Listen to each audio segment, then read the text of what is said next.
حضرت امام احمد بن حنبل فرماتے میں غلام خریدنے گیا،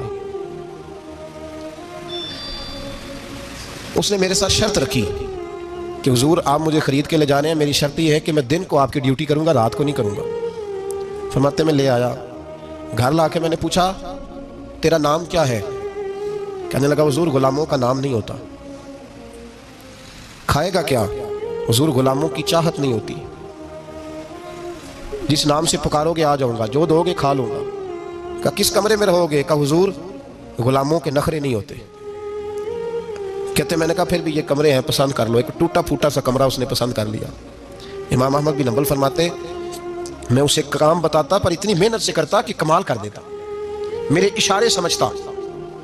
ایک دن میں تہجد کے وقت اٹھا، اس کے کمرے میں گیا تو وہ توبہ توبہ پکار رہا تھا۔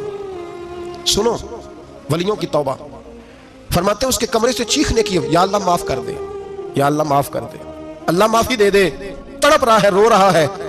اور امام احمد بن حنبل فرماتے ہیں حال یہ ہے کہ اس کے کمرے سے لے کر آسمان تک نور ہی نور پھیلا ہوا ہے، نور ہی نور، اور وہ روتا ہے یا اللہ معاف کر دے، یا اللہ معاف کر دے۔ فرماتے میں سوچنے لگا معافی کس چیز کی مانگ رہا ہے؟ فرماتے وہ خود ہی بولا، اور معافی دیکھو بھائی، توبہ دیکھو اللہ والوں کی۔ کہنے لگا اے اللہ میں تیرا بندہ ہوں، تو نے زندگی دی، نعمت دی، آنکھیں دی، کان دیے، سانسیں چلائیں، بغیر مانگے سارا کچھ دیا۔ چاہیے تو یہ تھا کہ میں دن رات تیری بارگاہ میں جھکا رہتا، پر مجھے معاف کر دے۔ میرے اوپر امام احمد بن حنبل کے بھی حقوق ہیں، میرے مالک کا بھی حق ہے، اس لیے میں دن سارا عبادت نہیں کر سکتا، بس 5 نمازیں پڑھ سکتا ہوں، رات میں جاگتا رہتا ہوں تیرے حضور۔ اللہ وہ جو سارا دن میں عبادت نہیں نہ کر پاتا مجھے معاف کر دے، خدایا میری غلطی معاف کر دے، اللہ مجھے بخش دے۔ اور راتی ساری کر کر زاری، نیند اکھاں تھی توندے، فجرے وہی گناہگار کا آون، سب تو نہیں، یا اللہ چاہیے تھا میں 24 گھنٹے سجدے کرتا، بخش دے، یہ میری خطا معاف کر دے۔ ساون کی کالی راتوں میں جب بوندا باندی ہوتی ہے، وہ راتوں کو اٹھ اٹھ روتے ہیں، جب خلقت ساری سوتی ہے، اور درویش کہنے لگے رات پوے تے بے دردانو نیند پیاری آوے، درد مندانو یاد سجن دی ستے امیان جگاوے۔ یا اللہ معاف کر دے، میں سارا دن سجدے نہیں کر پاتا، سارا دن لمبی نہ معافی دے دے، یہ توبہ ہے اللہ والوں کی۔ امام احمد بن حنبل فرماتے ہیں فجر کے وقت وہ میرے ساتھ مسجد گیا، میں نے اس کا چہرہ دیکھا، میں اس کو کونے میں لے گیا، میں نے کہا جا تو اللہ کی رضا کے لیے آزاد ہے، جا میں اپنے حق معاف کرتا ہوں، مکان تیرے پاس رہے گا، کھانا تجھے ملے گا، تو آزاد ہے۔ اس نے کہا حضور ہوا کیا؟ ہوا کیا؟ ہماری تو خواہش ہے نا کہ بندہ اس وقت ملنے آئے جب میں تسبیح پڑھ رہا ہوں، کوئی اس وقت گھر پہنچے جب میں سجدے میں ہوں، لوگوں کو پتا چلے بڑا نیک ہے، بڑا نمازی ہے، اس وقت کسی کی نظر پڑے جب میں بالکل قرآن پاک پہ بیٹھا ہوں۔ فرماتے ہیں جب میں نے کہا نا تو آزاد ہے، تو کہنے لگا حضور کیا ہوا؟ فرمانے لگے رات میں نے تیری توبہ دیکھ لی ہے، توبہ دیکھ لی۔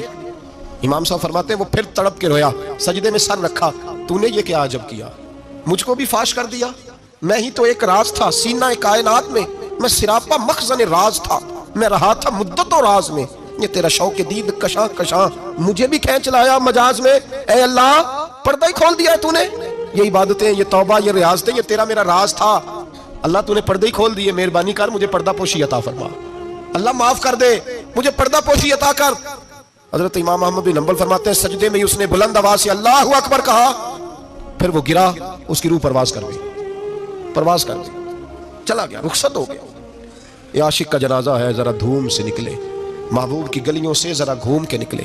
او بھائی اس بات پہ بھی توبہ ہے کہ یا اللہ میں سارا دن نفل نہیں پی، یہ اللہ کے ولیوں کی توبہ ہے، سارا کچھ کر کر آ کے نا، سارا کچھ کر کر آ کے پھر بھی معافی، ڈیوٹیاں کر کے ساری پھر بھی معافی، یا اللہ معاف کر دے، سارا دن عبادت کر کے پھر بھی اللہ بخش دے۔